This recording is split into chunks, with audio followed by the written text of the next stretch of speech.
إن الحمد لله نحمده ونستعينه ونستغفره ونعوذ بالله من شرور أنفسنا ومن سيئات أعمالنا من يهده الله فلا مضل له ومن يضلل فلا هادي له وأشهد أن لا إله إلا الله وحده لا شريك له وأشهد أن محمدا عبده ورسوله أما بعد الحمد لله আজকের এই বিশাল উপস্থিতিতে আমি একত্রিত হতে পেরে গ্যান্ডারিয়া তরুণ সমাজের উদ্যোগে যে ইসলামী সম্মেলন অনুষ্ঠিত হতে যাচ্ছে দুপখোলা মাঠে গ্যান্ডারিয়া ঢাকা এই জায়গায় যে অনুষ্ঠান হচ্ছে আমি নিজেকে উপস্থিত করতে পেরে নিজেকে ধন্য মনে করছি আলহামদুলিল্লাহ। আপনারা যারা উপস্থিত হয়েছেন সবাইকে আমি অন্তঃস্থল থেকে শুভেচ্ছা জানাচ্ছি। এতক্ষণ যে আলোচনা হচ্ছিল আমি নিজেও সেটা উপভোগ করছিলাম এবং নিজেকে ধন্য মনে করছিলাম। আমি সামান্য কিছু খাপছাড়া ভাবে কিছু আলোচনা করব, কারণ বিষয়টা অনেক বড়, এই জন্য কোনখানে রেখে কোনখানে আলোচনা করবো আমি জানি না।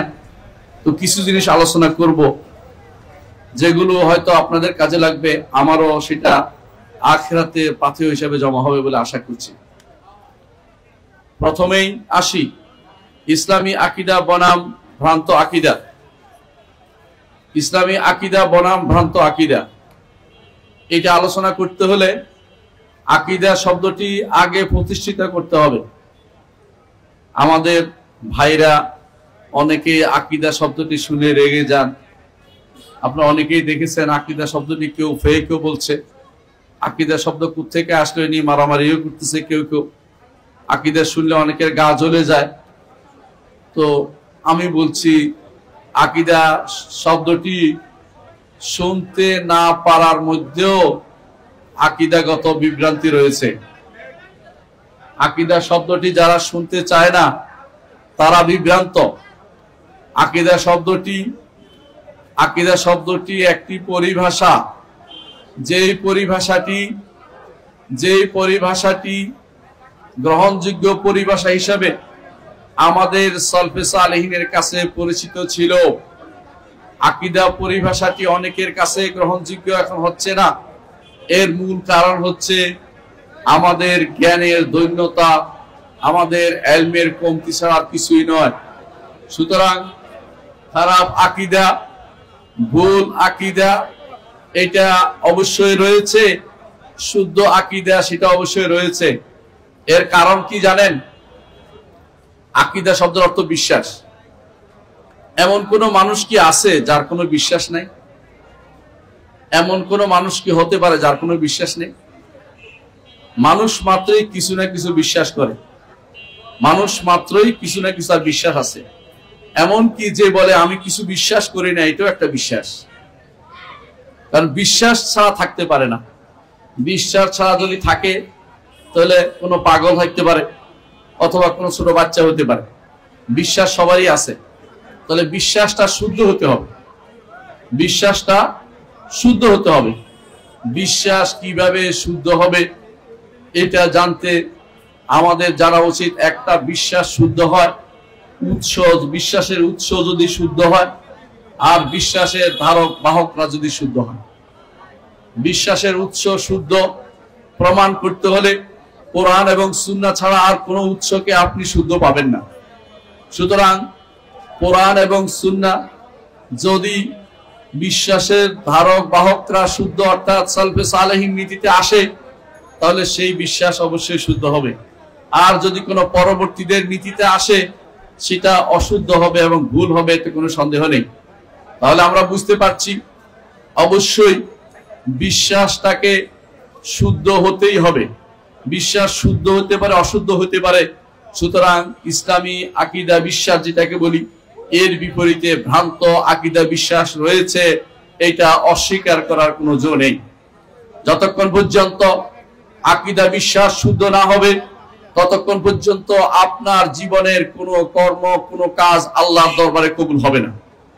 মুহাম্মদ রাসূলুল্লাহ সাল্লাল্লাহু আলাইহি ওয়াসাল্লাম সহ আগেকার প্রত্যেক নবী প্রথম যে দাবিটি নিয়ে এসেছেন, প্রথম যে দাওয়াত নিয়ে এসেছেন, তা হচ্ছে বিশুদ্ধ আকীদার দাওয়াত। বিশুদ্ধ আকীদার দাওয়াত যদি আপনি গ্রহণ না করেন, আপনার সালাত কবুল হবে না, আপনার কোনো আমল কবুল হবে না, আপনার এমনকি জিহাদ আল্লাহর দরবারে কবুল হবে না। সুতরাং আকীদা বিশুদ্ধ হয়েছে কিনা তা অবশ্যই আপনাকে জেনে নিতে হবে। যারা আকীদার বিরোধিতা করেন, বিশুদ্ধ আকীদার বিরোধিতা করেন, তারাও ভ্রান্ত আকীদায় রয়েছেন। প্রথম কাজ হচ্ছে এটা বলা। এজন্য ভ্রান্ত আকীদার অনুসারী কারা? যারা সহিহ আকীদার বিরোধিতা করেন তারা ভ্রান্ত আকীদার অনুসারী, সেটা সহজে আমরা বুঝতে পারি। আর সহিহ আকীদা কিভাবে বুঝবেন? সহিহ আকীদা বুঝবেন কোরআন এবং সুন্নাহর মধ্যে যা এসেছে।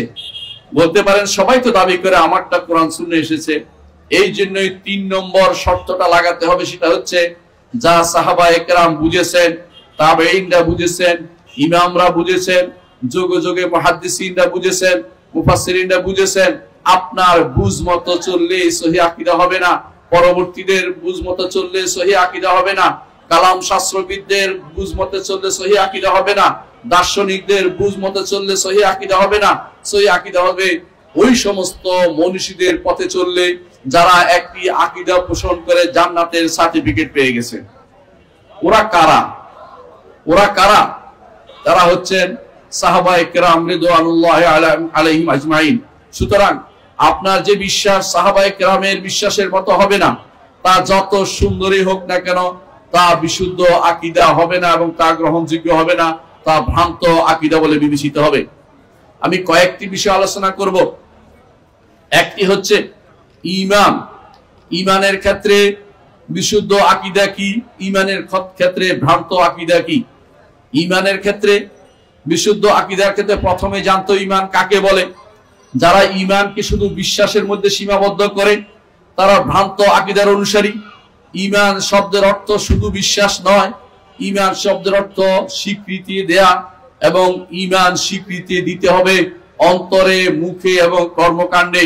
এই জন্য ইমাম বুখারী রাহমাতুল্লাহ আলাইহি বলেছেন, আমি 1000 মুহাদ্দিস থেকে হাদিস গ্রহণ করেছি, তবে এমন কারো থেকে হাদিস নেইনি যারা আমলকে ঈমানের অন্তর্ভুক্ত বলবে না, এবং যারা কথাকে ঈমানকে কথা ও কাজ বলে না, তাদের থেকে আমি কোনো হাদিস গ্রহণ করিনি।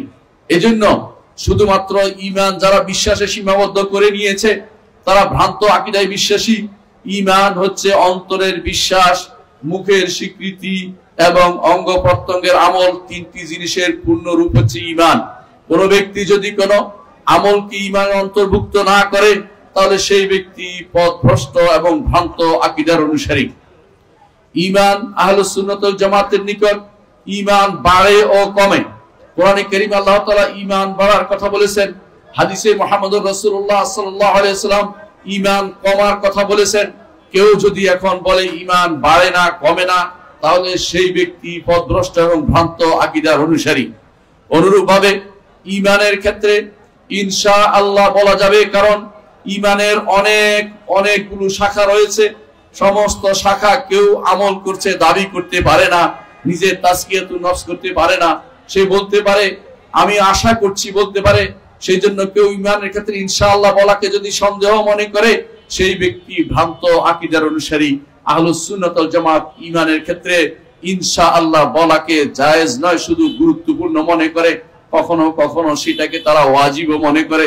সুতরাং কোন ব্যক্তি যদি কোনো নিজেকে পাক্কা ঈমানদার দাবি করে, তার ঈমান আবু বকরের ঈমানের মতো দাবি করে, তাহলে সেই ব্যক্তি পথভ্রষ্ট এবং সেই ব্যক্তি ভ্রান্ত আকীদার অনুসারী। ঈমানের রোকনগুলি সম্পর্কে, ঈমানের রোকনে আহলুস সুন্নাত ওয়াল জামাতের নিকট ঈমানের রোকন হচ্ছে 6টি। কোন ব্যক্তি যদি 7টি বানায় অথবা 5টি বানায়, কোন একটি রোকনকে বাদ দেয় অথবা নিজের পক্ষ থেকে কিছু যোগ করে, সেই ব্যক্তি ভ্রান্ত আকীদার অনুসারী। ঈমান আল্লাহর উপর ঈমান কিভাবে হবে সেই ব্যাপারেও কিছু লোক ভ্রান্ত আকীদার অনুসারী হয়েছে এবং কিছু লোক সহিহ আকীদার উপর আছে। সহিহ আকীদা বিশ্বাসের ক্ষেত্রে আল্লাহর উপর ঈমানের অপর নাম হচ্ছে তাওহীদ। কেউ যদি কোনো তাওহীদের সংজ্ঞায় ভুল করে তাহলে সেই ব্যক্তি অবশ্যই পথভ্রষ্ট এবং বাতিল আকীদা, ভ্রান্ত আকীদার অনুসারী বলে বিবেচিত হবে।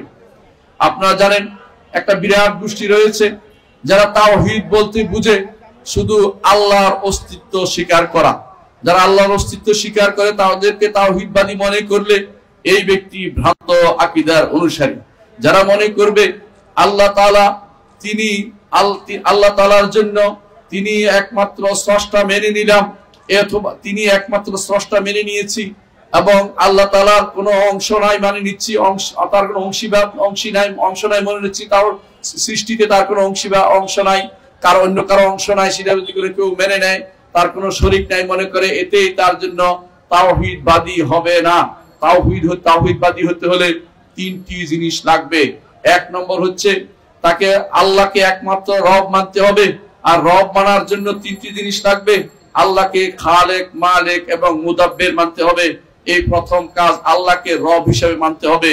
এই তিনটি জিনিসের মধ্যে বিভ্রান্তি অনেকের রয়েছে। আপনারা জানেন, যারা গাউস কুতুবে বিশ্বাস করে, যারা মনে করে জগতের কোথাও গাউস কুতুবরা আছে, অথবা কোন পীর সাহেব তার ভাগ্য পরিবর্তন করতে পারে, অথবা পীর সাহেব তাকে বিপদ থেকে উদ্ধার করতে পারে, সেই ব্যক্তি ভ্রান্ত আকীদার অনুসারী। অথবা কেউ যদি মনে করে কোন ইমাম তাকে ইমাম গায়েব জানে, অথবা কোন পীর গায়েব জানে, অথবা সাইয়্যিদুল খালক মুহাম্মদুর রাসূলুল্লাহ সাল্লাল্লাহু আলাইহি ওয়াসাল্লাম আল্লাহ তাকে যা জানিয়েছেন তার বাইরে সকল গায়েব জানে, কিছু মনে করলে এই ব্যক্তি ভ্রান্ত আকীদার অনুসারী এবং সেই ব্যক্তি কাফের হয়ে যাবে, মুশরিক হয়ে যাবে। সুতরাং ঈমানের ক্ষেত্রে মনে করতে হবে, এক নম্বর কাজ হচ্ছে যে তাওহীদুর রুবুবিয়্যাহ প্রতিষ্ঠা করতে হবে। একটা অংশ মাত্র এটা তাওহীদের, এটা পুরো অংশ নয়, একটা অংশ মাত্র। সে যদি মনে করে রব্বুল আলামিন, আমার রব হচ্ছেন রব্বুল আলামিন, তিনি আমাকে সৃষ্টি করেছেন, তিনি আমার মালিক এবং তিনি আমার যাবতীয় সবকিছুর পরিচালক, এবং তিনি আমাকে যেমনি জগৎ পরিচালনা করেন তার অর্ডারে, তেমনি ভাবে তার অর্ডার দিয়েছেন তা মান্য করাও। এই তার অর্ডার দেওয়ার মালিকানাও তারই, তিনি শুধুমাত্র হুকুম দেন। এই কথাটি যে ব্যক্তি মেনে নিবে সে শুধু রুবুবিয়তকে মেনে নিয়েছে। দ্বিতীয় অংশ হচ্ছে আল্লাহ তাওহীদের দ্বিতীয় অংশ হচ্ছে আল্লাহকে একমাত্র আল্লাহ তাআলার নাম এবং গুণকে স্বীকৃতি দেয়া। আল্লাহ তাআলার নাম এবং গুণকে যে ব্যক্তি স্বীকৃতি দিতে কোন রকমের ভিন্ন পথ অবলম্বন করবে, সেই ব্যক্তি তাওহীদের অনুসারী হতে পারবে না এবং সেই হিসাবে সে ভ্রান্ত আকীদার অনুসারী হবে। আল্লাহ তাআলার নাম এবং গুণের ক্ষেত্রে বহু মানুষ বিভ্রান্ত হয়ে গেছে। কারা সেখানে বিভ্রান্ত হয়ে গেছে আপনারা জানেন। আল্লাহর নামকে অস্বীকার করেছে জাহমিয়া সম্প্রদায়, আল্লাহর নামকে অস্বীকার করেছে তথাকথিত দার্শনিক সম্প্রদায়, যাদেরকে আমরা ইসলামী দার্শনিক বলে, মুসলিম দার্শনিক বলে গলা ফাটাচ্ছেন। তারা অধিকাংশই আল্লাহ তাআলার নামকে অস্বীকার করত। আল্লাহ তাআলার অস্তিত্বকে তারা মনে করত উজুদুন জাহনিয়ুন মুজাররাদ, শুধুমাত্র তার অস্তিত্ব শুধু ব্রেনেই আছে, বাইরে তার কোনো অস্তিত্ব নেই। এমন গোষ্ঠীকে আপনারা খুবই আমাদের বলেন ইসলামিক দার্শনিক, ইসলামের দার্শনিক বলে গলা ফাটাচ্ছেন। এরা কিন্তু আকীদাতে বিভ্রান্ত ছিল। আরেকটি গোষ্ঠী বের হয়েছে, আল্লাহর সিফাতকে অস্বীকার করেছে, আল্লাহর কোরআনকে সৃষ্ট বলেছে। আল্লাহর কোরআনকে সৃষ্ট বলা পার্টি এখনো রয়েছে। আমি আশ্চর্য হয়েছি, এখনো সেই বই বের করে কেউ অমুক বিন তমুকরা বই বের করছে, যেখানে তারা লেখে এই কোরআন আমাদের সাথে থাকা এটা নাকি আল্লাহর বাণী নয়। নাউজুবিল্লাহ। এদের অনেকেই বলে এই আরবি কোরআন আল্লাহর বাণী নয়। এরা বলতেছে, এরা কিভাবে মসজিদের ইমাম হয়, এরা কিভাবে, আমি জানি না, এদেরকে নাকি মুহাদ্দিস দাবি করা হয়। এরাও আপনাদের আশেপাশে বিশাল বিশাল মাদ্রাসা নিয়ে আছে। এদের অধিকাংশ এই কোরআনকে আল্লাহর বাণী মনে করে না, অথচ তারা কোরআন হচ্ছে আল্লাহর বাণী, আল্লাহর কাছ থেকে এসেছে, আবার আল্লাহর কাছে ফিরে যাবে। এটা হচ্ছে আহলুস সুন্নাত ওয়াল জামাতের আকীদা। এই আকীদা যে পোষণ করবে না, সেই ব্যক্তি অবশ্যই ভ্রান্ত আকীদাতে রয়েছে। আর ভ্রান্ত আকীদার অনুসারী বা ভ্রান্ত আকীদার অনুসারীদের অভাব নেই। এর বাইরে কিছু মানুষ রয়েছে, কিছু গুণ আল্লাহর মানে, কিছু সিফাত মানে, আর কিছু সিফাত মানে না। আল্লাহর গুণের কোনো শেষ নেই। আল্লাহ তাআলার গুণ অগণিত, অসংখ্য। তিনি জানেন তার কত গুণ রয়েছে, আর দুনিয়ার কেউ বলতে পারবে না তার কত গুণ। কিন্তু কিছু মানুষ আল্লাহর গুণটিতে সাতটাতে সীমাবদ্ধ করে দিয়েছে। ওরাও সাবেইয়া, ওরাও ফিতনাবাজ, ওরাও বিশুদ্ধ আকীদার অনুসারী হতে পারেনি, ওরাও বিভ্রান্ত আকীদার অনুসারী। এরাও আল্লাহর তাওহীদের ক্ষেত্রে তারাও বিভ্রান্তিতে রয়েছে, তাওহীদের অনুসারী তারা হতে পারেনি, তাওহীদের অনুসারী হতে পারেনি। আর তাওহীদের তৃতীয় অংশ হচ্ছে একমাত্র আল্লাহর ইবাদত করা, একমাত্র আল্লাহর ইবাদত করা। ইবাদতের ক্ষেত্রে আর কারো প্রতি কোনো কিছু ইবাদত না দেয়া, এটা হচ্ছে তাওহীদবাদী, এইটা করলে সে তাওহীদবাদী হবে। তিনটি জিনিস পূর্ণ না করতে পারলে, আল্লাহকে রব না মানলে, আল্লাহর নাম ও গুণের স্বীকৃতি না দিলে এবং আল্লাহ তাআলার একমাত্র তারই ইবাদত না করলে, কেউ এই তিনটি জিনিস পূর্ণ না করলে কেউ মুসলিম হবে না। কোন ব্যক্তি সহিহ আকীদার ধারক বাহক হতে পারবে না, সে ভ্রান্ত আকীদার অনুসারী হবে। যাদের চোখের সামনে মূর্তি পূজা হয়, যাদের চোখের সামনে কবর পূজা হয়, যাদের চোখের সামনে দরগা পূজা হয়, যারা চোখের সামনে মাছ পূজা হচ্ছে, গাছ পূজা হচ্ছে, এরা যদি চুপটি মেরে থাকে বুঝতে হবে তাদের তাওহীদের সমস্যা রয়েছে, তাদের আকীদা বিভ্রান্তি রয়েছে, তারা বিশুদ্ধ আকীদার ধারক বাহক হতে পারেনি। সুতরাং আমি বুঝতে পারি যে এরা কোনোদিন সহিহ আকীদার অনুসারী হতে পারেনি। যারা লা ইলাহা ইল্লাল্লাহর অর্থ বুঝেনি তারাও সহিহ আকীদার অনুসারী হতে পারেনি। ইবাদতের অর্থ হচ্ছে আল্লাহর কাছে নিজেকে সঁপে দেয়া, আল্লাহর একমাত্র আল্লাহর ইবাদত করা। এদের অনেকেই লা ইলাহা ইল্লাল্লাহর অনুবাদ করে আল্লাহ ব্যতীত সার্বভৌমত্বের অধিকারী কেউ নেই। এই অনুবাদ কোত্থেকে নিয়ে আসলো? এই অনুবাদ এসেছে, ভুল পথ অনুসরণ করেছে তারা। ইলাহ শব্দের অর্থ যারা জানতে পারেনি তারা বিভ্রান্ত আকীদার অনুসারী। ইলাহ শব্দের অর্থ হচ্ছে মাবুদ। ইলাহ শব্দের হচ্ছে উপাস্য, যাকে একমাত্র আল্লাহই উপাসনা করা হবে। তারাই শুধুমাত্র তাওহীদ, যে ব্যক্তি আল্লাহর একমাত্র আল্লাহর উপাসনা করবে তারাই হচ্ছে তাওহীদবাদী।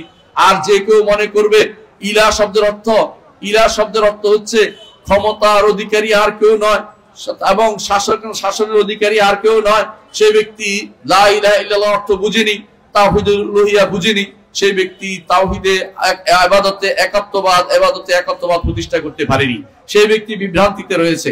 আমাদের দেশে একটা বিশাল সমাজ রয়েছে যারা মনে করে যে কবরে সিজদা দেয়া শুধুমাত্র কবিরা গুনাহ। তাদের অনেকে মনে করে যে পীরের সেখানে কোনো নজর নেয়াজ দেয়া কোনো গুনাহই না, সওয়াবের কাজ। কেউ কখনো মনে করছে কোন মাজারে সেখানে টাকা দেয়া সওয়াবের কাজ, অথচ মাজারে টাকা দিলে তার জীবনের সমস্ত আমল বরবাদ হয়ে যায়। মাজারে কোনো কিছু দিলে সে ব্যক্তি বরবাদ হয়ে যায়। মাজারে কোনো কিছু পাওয়ার আশা করলে সে তার ঈমান চলে যায়। অথচ আমাদের সমাজে বিভ্রান্ত আকীদা নিয়ে শত শত মানুষ রয়েছে। মাজার নয়, শুধু জীবন্ত কোনো মানুষের কাছে যদি আপনি আশা করেন যে তিনি আমার মুশকিল কোষা, তিনি আমার মুশকিলকে, আমার বিপদকে উদ্ধার করে দিতে পারবেন, তাহলে আপনার ঈমান শেষ হয়ে যাবে। আপনি ঈমানদার থাকতে পারবেন না, আপনি বিভ্রান্ত আকীদার অনুসারী হবেন, ভ্রান্ত আকীদার পথে আপনি চললেন। এদের অনেকেই আছে যারা লা ইলাহা ইল্লাল্লাহর শর্ত বললে তাদের কাছে আগুন লেগে যায়। তাদের লা ইলাহা ইল্লাল্লাহর শর্ত বলতে কিছু তারা মানে না। লা ইলাহা ইল্লাল্লাহর শর্ত যে 7টি শর্ত রয়েছে, এরা সেটা মনে করলে, এদেরকে স্মরণ করিয়ে দিলে তারা সেটা গ্রহণ করে না, কারণ তারা মনে করে লা ইলাহা ইল্লাল্লাহ বললেই বুঝি জান্নাতে চলে যাবে। এদের মধ্যে রয়েছে এই যে এরজা, লা ইলাহা ইল্লাল্লাহ অর্থ বুঝে বলতে হবে, তার শর্ত পূরণ করতে হবে, না হলে কত মুনাফিক তো লা ইলাহা ইল্লাল্লাহ বলতো, তারা তো কোনোদিন জান্নাতে যেতে পারবে না, জাহান্নামের সর্বনিম্ন স্তরে তাদের অবস্থান হবে।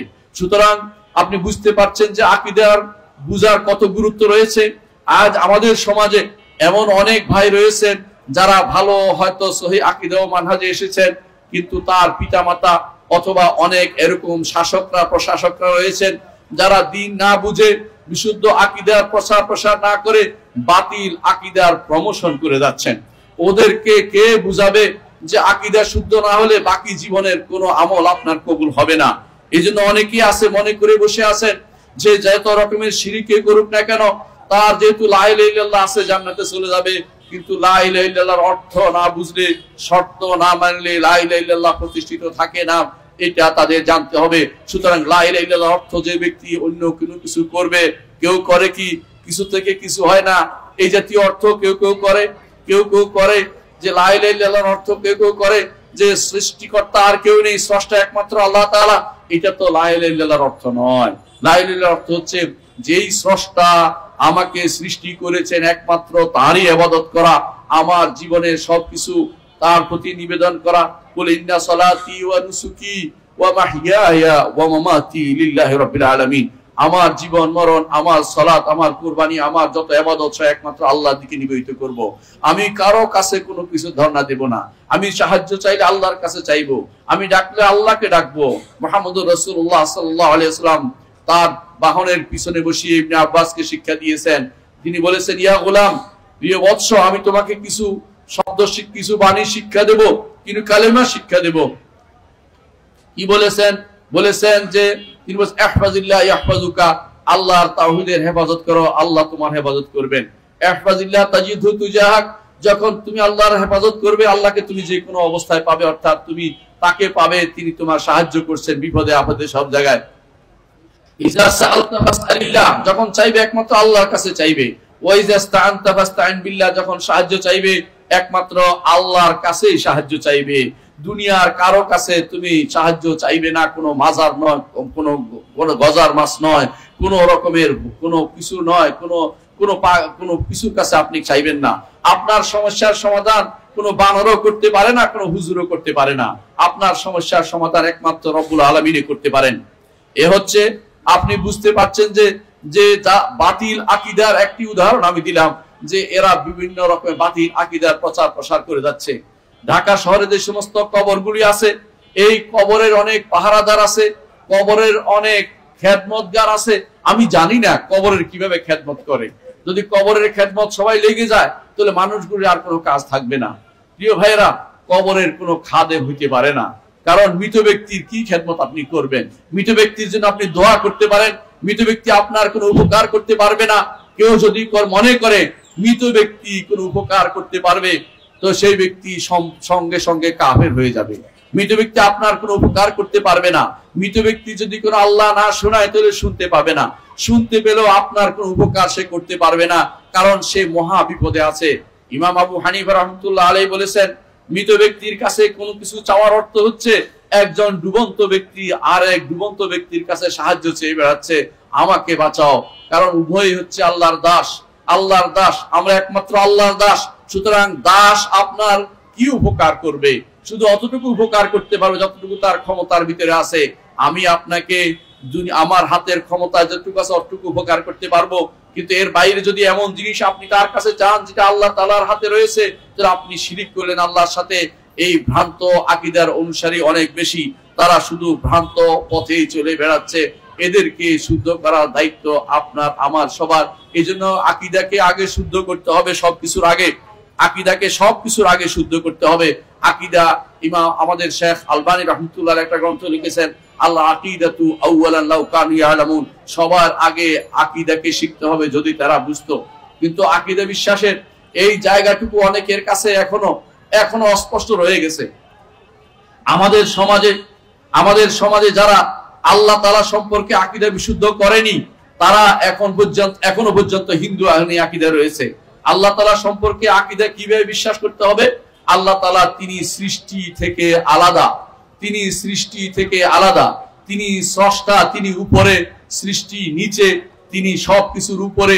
যে ব্যক্তি আল্লাহকে উপরে মানবে, যে ব্যক্তি বলবে আল্লাহ সর্বত্র বিরাজমান, যে ব্যক্তি বলবে অহংবাদ সহংবাদ, অথবা যে ব্যক্তি সর্বেশ্বরবাদে বিশ্বাসী হবে, যে ব্যক্তি ওয়াহদাতুল উজুদে বিশ্বাসী হবে, সেই ব্যক্তি কাফের, এখন পর্যন্ত ঈমানদার হইতে পারে নাই।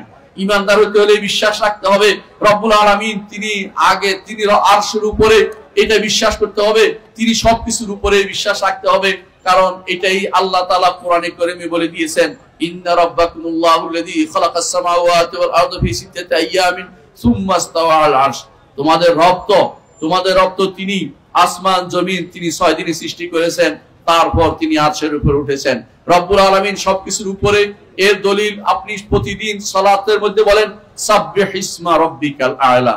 আপনি আ'লা বলছেন, আমার রব তিনি 3 দিক থেকে উপরে, তিনি অবস্থানগত থেকে তিনি উপরে, এবং তিনি ক্ষমতার দিক থেকে উপরে, এবং তিনি সম্মানের দিক থেকেও তিনি উপরে। যদি কেউ অবস্থান দিক থেকে তাকে অবস্থানগত দিক থেকে উপরে না মানে, সেই ব্যক্তি কাফের, কোনো সন্দেহ নেই। এই জন্য সালফে সালেহিন জাহমিয়াদেরকে কাফের বলতেন, যারা আল্লাহ রাব্বুল ইজ্জতকে উপরে মানত না, যারা আল্লাহ রাব্বুল ইজ্জতকে উপরে মানত না, তাদেরকে তারা কাফের বলতেন। আপনি এত কষ্ট করে হজ করেছেন, এত কষ্ট করে দান করেছেন, দুনিয়ার ভালো ভালো কাজে আপনি জীবনে ব্যয় করেছেন, অথচ আল্লাহ সম্পর্কে আকীদাটা শুদ্ধ করতে পারেননি, আপনার ঈমান গ্রহণযোগ্য হয়নি, আপনার তাওহীদ গ্রহণযোগ্য হয়নি, আপনি এখনো ঈমানদার হতে পারেননি। এজন্য প্রথম দার্স হওয়া দরকার, আল্লাহ কোথায়, এই দার্সটি প্রথমে থাকা দরকার। মুহাম্মদুর রাসূলুল্লাহ সাল্লাল্লাহু আলাইহি ওয়াসাল্লাম এই কাজটি করেছেন। একজন রাসূলুল্লাহ সাল্লাল্লাহু আলাইহি ওয়াসাল্লামের কাছে এসে বললেন, ইয়া রাসূলুল্লাহ, আমি আমার দাসীটাকে মুক্ত করে দিতে চাই। রাসূলুল্লাহ সাল্লাল্লাহু আলাইহি ওয়াসাল্লাম বললেন, দাসীটিকে নিয়ে আসো। জিজ্ঞাসা করলেন, আইনাল্লাহ, আল্লাহ কোথায়? সহিহ মুসলিমের হাদিসে এসেছে। জিজ্ঞাসা করলেন, আল্লাহ কোথায়? তিনি বললেন, ফিস সামা, উপরে। তখন জিজ্ঞাসা করলেন, আমি কে? বলে, আপনি আল্লাহর রাসূল। রাসূল বললেন যে এটা তো ঈমানদার, তাকে তুমি মুক্ত করে দাও, ঈমানদার দাসীকে মুক্ত করে দাও। তখন তিনি তাকে মুক্ত করে দিয়েছিলেন। এর দ্বারা কি বোঝা গেল? এই দাসী ছিল অনারব, আর অনারবদের মধ্যে আল্লাহকে সর্বত্র বিরাজমান বলার একটা প্রবণতা রয়ে গেছে। সুতরাং যারা এরকম আল্লাহকে সর্বত্র বিরাজমান বলবে, সেই ব্যক্তি ঈমানদার হবে না। কারণ মুহাম্মদুর রাসূলুল্লাহ সাল্লাল্লাহু আলাইহি ওয়াসাল্লাম সর্বত্র বিরাজমান যে দাসীর মধ্যে আছে কিনা পরীক্ষা করে তাকে ঈমানের সার্টিফিকেট দিয়েছেন। সুতরাং আমরা যখন জানতে পারবো কোথাও যে কেউ আল্লাহ তাআলাকে সর্বত্র বিরাজমান মনে করছে, সেই ব্যক্তি সহিহ আকীদার অনুসারী হতে পারেনি, সেই ব্যক্তি ভ্রান্ত আকীদার অনুসারী হিসেবে রয়ে গেছে। এর বাইরে যেই ব্যক্তি ঈমান নষ্ট হওয়ার শিরকের প্রকারভেদগুলি জানবে না, ঈমান নষ্ট হয় এটা যে ব্যক্তি বিশ্বাস করবে না, সেই ব্যক্তি মুরজিয়া আকীদায় রয়েছে, সেই ব্যক্তিও পথভ্রষ্ট বলে বিবেচিত হবে। প্রিয় ভাইরা, আপনারা জানেন ঈমান, ওযু যেমন নষ্ট হয়, ঈমানও তেমনি নষ্ট হয়। আর ঈমান নষ্ট হওয়ার 10টি কারণ আপনারা পড়েছেন। এই 10টি কারণেই যথেষ্ট নয়, আরো কারণ রয়েছে, কিন্তু আমাদের সমাজে 10টি প্রচলিত বলে শাইখুল ইসলাম মুহাম্মদ ইবনে আব্দুল ওয়াহাব রাহমাতুল্লাহ আলাইহি 10টি কারণ উল্লেখ করেছেন। এর অর্থ হচ্ছে আরো বহু কারণ রয়েছে যার কারণে ঈমান নষ্ট হয়ে যায়। ঈমান আনা যেমন গুরুত্বপূর্ণ জিনিস, ঈমান যেন একক কোনো জিনিস নয়, ব্যাপক জিনিস, তেমনি ভাবে ব্যাপক জিনিস নষ্ট হয়েও কোনো একটা জিনিস চলে গেলে নষ্ট হয়ে যায়। ওযুর মধ্যে যেমন যদি কেউ পা না ধোয় ওযু হয় না, ঈমানের কোনো অংশ না থাকলে ঈমান থাকে না, অথবা কোনো অংশ নষ্ট হয়ে গেলে ঈমানও নষ্ট হয়ে যায়। এটা আমাদেরকে জানতে হবে। এমন কিছু কিছু জিনিস আছে যেগুলি কোনো ব্যক্তি যদি কোনো ছেড়ে দেয় তার ঈমান চলে যায়। এইজন্য আল্লাহর দ্বীন থেকে বেরিয়ে যাওয়ার যে সমস্ত কারণ আছে সেগুলি জানতে হবে। কোন কোন ব্যক্তির ঈমান চলে যায় কুফরির কারণে, শিরকের কারণে, কারো কারো ঈমান চলে যায় মুনাফিকের কারণে, কারো কারো ঈমান চলে যায় দ্বীন নিয়ে ঠাট্টা করার কারণে, রাসূল নিয়ে ঠাট্টা করার কারণে, এবং কারো কারো ঈমান চলে যায় দ্বীনের ব্যাপারে সন্দেহ পোষণ করার কারণে, কারো কারো ঈমান চলে যায় দ্বীন থেকে বিমুখ থাকার কারণে। দ্বীন শিখবো না, শিখতে দিব না, দ্বীনকে প্রতিষ্ঠিত হতে দিব না, এরকম চিন্তাধারা করলে তার ঈমান চলে যায়। আল্লাহর বিধানকে প্রতিষ্ঠিত করতে দিব না, প্রতিষ্ঠা করব না, এমন চিন্তা করে বসে থাকলে ঈমান চলে যায়। আর ঈমান যদি কারো চলে যায়, আখিরাতে তার কোনো প্রাপ্তি থাকে না। সুতরাং ঈমান চলে যেন না যায় সে বিষয়ে আমাদের সাবধান থাকতে হবে। মালায়েকাতুর উপর ঈমান, মালায়েকাতুর উপর ঈমানের ক্ষেত্রে আমাদের মধ্যে যারা আপনাদের এতক্ষণ ইসলামী দার্শনিক বলে বিবেচিত, তারা মালায়েকাতুর উপর ঈমান আনতো না। জাহমিয়াদের তারা মালায়েকাতুর উপর ঈমান আনতো না। এরপরে যারা এসেছে তারা ঈমান আনতো, কিন্তু আগে যারা ছিল তারা ঈমান আনে না। এখনো অনেকেই মালায়েকা বা ফেরেশতাদেরকে বলে, হয়তো তারা মনে করে যে এটা ওইটা, তাদের মধ্যে ঈমান, তারা অনেকে ঈমান রাখে না। ঈমান যদি তারা ঠিক মতো রাখতো, অন্যায় কাজ করার সময় তাদের খেয়াল থাকতো যে ফেরেশতারা লিখছে, আমি অন্যায় কাজে ব্রত হতে পারি না। হ্যাঁ, তারা অনেকে হয়তো ভুলে যায়, স্মরণ করে দিতে হবে। ঈমানটাকে অবশ্যই তাজা রাখতে হবে। অনেকে আছে আল্লাহর কিতাবের উপর ঈমানের ক্ষেত্রে তাদের বিভ্রান্তি রয়েছে। আল্লাহর কোরআনকে যদি কোনো সৃষ্ট বলে তাহলে সে ব্যক্তি ঈমানদার থাকতে পারবে না। রাসূলদের উপর ঈমানের ক্ষেত্রে অনেকে আছে হয় বাড়াবাড়ি না ছাড়াছাড়ি। মুহাম্মদুর রাসূলুল্লাহ সাল্লাল্লাহু আলাইহি ওয়াসাল্লামকে যদি কেউ নূরের তৈরি বলে, অবশ্যই সে বিভ্রান্ত পথভ্রষ্ট ভ্রান্ত আকীদার অনুসারী। মুহাম্মদুর রাসূলুল্লাহ সাল্লাল্লাহু আলাইহি ওয়াসাল্লাম সম্পর্কে কেউ যদি বলে লাউলা কালামা খালাকতুল আফলাকা, যদি আপনাকে সৃষ্টি না করতাম জগৎ সৃষ্টি করতাম না, এমন কথা আল্লাহ তাআলা বলেন নাই, এমন কোন হাদিসে কুদসি নাই, মানুষ সেটা বানিয়েছে। এই জাতীয় কথা যদি বলেন তাহলে আপনি বিভ্রান্ত আকীদার অনুসারী, ভ্রান্ত আকীদার অনুসারী। মুহাম্মদ সাল্লাল্লাহু আলাইহি ওয়াসাল্লামকে যদি কেউ মনে করে গায়েবের খবর জানতেন, তিনি আল্লাহ যা জানিয়েছেন তার বাইরে তিনি গায়েবের ইলম তিনি রাখতেন, তাহলে সেই ব্যক্তি কাফের হয়ে যাবে, ভ্রান্ত আকীদার অনুসারী হয়ে যাবে। অনুরূপভাবে কেউ যদি মনে করে রাসূল তার কবর চেয়ে হাজির হয় কোনো মজলিসে, সেই ব্যক্তি ভ্রান্ত আকীদার অনুসারী হবে। কেউ যদি মিলাদ পালন করে, সেই ব্যক্তি ভ্রান্ত আকীদার অনুসারী। কে সেই মিলাদ, কেউ বলে আমরা তো দাঁড়িয়ে পড়ছি না, বসে বসে পড়ছি। একই কথা, পার্থক্য একটু বেশি দাঁড়িয়ে পড়লে বেশি বেদাত, আর বসে পড়লে একটু কম বেদাত, এরকম না। বসে বসে পড়লো এটা বেদাত, এবং সেটা আপনি ভ্রান্ত আকীদার অনুসারী বলে বিবেচিত হবে। কারণ এই পদ্ধতি মুহাম্মদুর রাসূলুল্লাহ সাল্লাল্লাহু আলাইহি ওয়াসাল্লাম শিক্ষা দেননি, তার সাহাবীরা সেটা আমাদেরকে দেখিয়ে দেননি, এবং আমাদের ইমামরা 4 ইমামের কেউ সেটা শিক্ষা দেননি, মুহাদ্দিসিনরা কেউ সেটা শিক্ষা দেননি। এগুলি হচ্ছে শিয়াদের আবিষ্কার, আর শিয়ারা আমাদের মধ্যে অনেক ভ্রান্ত আকীদা প্রবেশ করে দিয়েছে। আমাদের মধ্যে অনেকে আছে নবী রাসূলদের ব্যাপারে বাড়াবাড়ি যেমন এক গোষ্ঠী করে, আর এক গোষ্ঠী ছাড়াছাড়ি করছে। তাদের অনেকেই মনে করে রাসূলুল্লাহ, তাদের অনেকেই মনে করে যে ওলিরা, তাদের ওলিরা নবীদের চেয়ে বেশি মর্যাদাপূর্ণ, এবং তারা মনে করে, তাদের অনেকে বলে থাকে যে ওলিরা যেখানে দাঁড়িয়েছে, ওলিরা প্রান্তে দাঁড়িয়েছে, আর ওলিরা নবীরা প্রান্তে দাঁড়িয়েছে, তার আর ওলিরা সাগর পাড়ি দিয়ে চলে গেছে। আউযুবিল্লাহ, এমন কথা তারা বলে।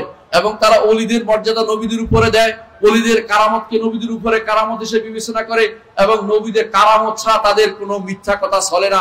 তারা শুধু কারামতের ছড়াছড়ি ছাড়া কিছুই দেখে না। আমাদের সামনে কোনোদিন কারামত হয় না, কারামত শুধু গোপনে গোপনে অনুষ্ঠিত হয়, আর তাদের লোকরাই শুধু দেখতে পায়, সেটা প্রচার করে।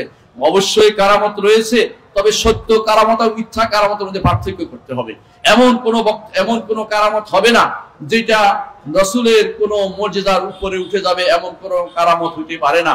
কারামত কেন হবে সেটাও জানতে হবে। কারামত হয় দুটি কারণে। কারামত হয় দুটি কারণে।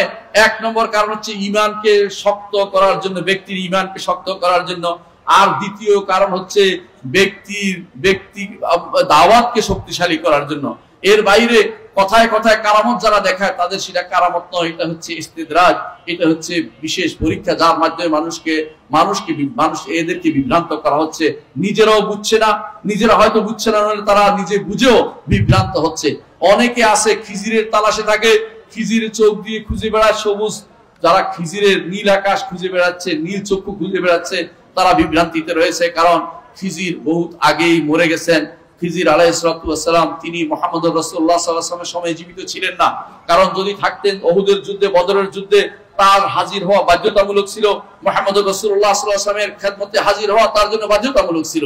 সুতরাং এর বাইরে যে যত রকমের বিভ্রান্তি তৈরি করে বলছে, নবী রাসূলদের বিরুদ্ধে কথাবার্তা বলছে, তাদেরকে ছাড়িয়ে অন্যদেরকে উপরে উঠাচ্ছে, তাদের ব্যাপারে সাবধান থাকতে হবে। আমাদেরকে অনুসরণ করতে হবে মুহাম্মদুর রাসূলুল্লাহ সাল্লাল্লাহু আলাইহি ওয়াসাল্লামের। এর বাইরে যত ব্যক্তি যত বড়ই হোক না কেন, যত বড় ইমামই হোক না কেন, তার বক্তব্যকে মুহাম্মদুর রাসূলুল্লাহ সাল্লাল্লাহু আলাইহি ওয়াসাল্লামের বক্তব্যের সামনে পেশ করতে হবে। যদি অনুমোদন যোগ্য হয় গ্রহণ করতে হবে, না হলে সেটা বাদ দিতে হবে। যদি কেউ এটা না করে তাহলে নবীর যথাযথ মর্যাদা রক্ষা করেনি, মুহাম্মদুর রাসূলুল্লাহ সাল্লাল্লাহু আলাইহি ওয়াসাল্লামের ঈমান সে কমপ্লিট করেনি। যে কেউ 4টি জিনিস না করবে, মুহাম্মদুর রাসূলুল্লাহ সাল্লাল্লাহু আলাইহি ওয়াসাল্লামের ঈমান তার শুদ্ধ হয়নি। এক নম্বর হচ্ছে মুহাম্মদ রাসূলুল্লাহ সাল্লাল্লাহু আলাইহি ওয়াসাল্লাম যা নিয়ে এসেছেন তা সত্য বলে বিশ্বাস করা। যে সংবাদ দিয়েছেন তা সত্য, তিনি যে নির্দেশ দিয়েছেন তা অবশ্যই পালন করতে হবে। তিনি যা নিষেধ করেছেন তা পরিত্যাগ করতে হবে। তিনি যে শরীয়ত দিয়েছেন শরীয়তকে মেনে চলতে হবে। নিজের পক্ষ থেকে কোনো বিধিবিধান চালু করা যাবে না। এটা যে ব্যক্তি মান্য করবে না, সে ব্যক্তি মুহাম্মদুর রাসূলুল্লাহ সাল্লাল্লাহু আলাইহি ওয়াসাল্লামকে রাসূল হিসেবে গ্রহণ করতে পারেনি, এবং সেই ব্যক্তি ভ্রান্ত আকীদার অনুসারী বলে বিবেচিত হবে। এদের মধ্যে অনেকে আছে তাওয়াসসুল, ওসিলা খুঁজে বেড়াচ্ছে। ওসিলার নীতিতে তারা বিভ্রান্ত আকীদায় রয়েছে। ওসিলার নীতি হচ্ছে আপনার আল্লাহর নাম ও গুণের ওসিলা দিবেন, আপনার নেক আমলের ওসিলা দিবেন, এবং নেক বান্দাদের সাথে দোয়ায় শরীক হয়ে ওসিলা দিবেন। এর বাইরে যত রকমের ওসিলা আছে সবগুলি ওসিলা হচ্ছে বিভ্রান্তি। ব্যক্তি সত্তার ওসিলা ইসলামে নেই, কোন মরা মানুষের ওসিলা ইসলামে নেই, মরা মানুষ বলি আল্লাহর ওসিলা ইসলামে নেই। ইসলামে আছে ব্যক্তি সত্তার কোন ব্যক্তি, ইসলামে আছে শুধুমাত্র যে ব্যক্তি জীবিত আছে তার দোয়ার সাথে শরীক হয়ে দোয়া করা, এটা আছে। এর বাইরে অতিরিক্ত যতটুকু আপনি ঢুকাচ্ছেন সবই ভ্রান্ত আকীদা ছাড়া কিছুই নয়। প্রিয় ভাইরা, আমি আমার বক্তব্য বাড়াবো না, শুধু এটাই বলবো, ইসলাম পূর্ণ দিন, ইসলাম পূর্ণ দিন। এখানে বাড়াবাড়ি করার বা ছাড়াছাড়ি করার কোনো সুযোগ নেই। এখানে বহু মানুষ ইসলাম থেকে বেরিয়ে গেছে, কেউ ইসলাম থেকে পরিপূর্ণ বেরিয়ে গেছে। যেমন কারা ইসলাম থেকে পরিপূর্ণ বেরিয়ে গেছে? কাদিয়ানীরা, বোহরারা, বাহাইরা, এবং আগাখানিরা ইসলাম থেকে পরিপূর্ণভাবে বেরিয়ে গেছে, মুসাইরিরা যারা সিরিয়াতে ক্ষমতা আছে ইসলাম থেকে তারা বেরিয়ে গেছে, এই জাতীয় দুরুজরা ইসলাম থেকে বেরিয়ে গেছে, এরা ইসলাম থেকে পরিপূর্ণভাবে আউট, বাইরে। এবার আবার কিছু কিছু জিনিস আছে ইসলামে থাকার পরেও তারা বিভ্রান্ত ও পথভ্রষ্ট আকীদার অনুসারী। তাদের মধ্যে রয়েছে শিয়ারা, খারেজিরা, মুরজিয়ারা এবং আশারিরা, মাতুরিদিরা, এরা সবাই বিভ্রান্ত আকীদার অনুসারী। এদেরকে সবাইকে আমরা আহ্বান জানাচ্ছি, আল্লাহর দ্বীনের দিকে ফিরে আসুন, অনুসরণের দিকে মুহাম্মদ রাসূলুল্লাহ সাল্লাল্লাহু আলাইহি ওয়াসাল্লামকে অনুসরণ করুন এবং আপনি সাহাবায়ে কেরামকে মুহাম্মদ রাসূলুল্লাহ সাল্লাল্লাহু আলাইহি ওয়াসাল্লাম অনুসরণের জন্য আমি যেন সেটাকে মানদণ্ড হিসেবে বিবেচনা করি। কিভাবে অনুসরণ করতে হবে সেটা রাসূলুল্লাহ সাল্লাল্লাহু আলাইহি ওয়াসাল্লামকে সাহাবায়ে কেরাম যেভাবে অনুসরণ করতেন ঠিক সেইভাবে অনুসরণ করতে হবে। আল্লাহ তাআলা কোরআনে কারীম বলেছেন, ফাইন আমানু বিমিসলি মা আমানতুম বিহি ফাকাদ ইহতাদাও, যদি তারা ঈমান আনে যেভাবে তোমরা ঈমান এনেছো। তোমরা কারা? সাহাবায়ে কেরাম। সাহাবায়ে কেরামের যেরকম ঈমান এনেছে আমাদেরকে সেরকম ঈমানের অনুসারী হতে হবে।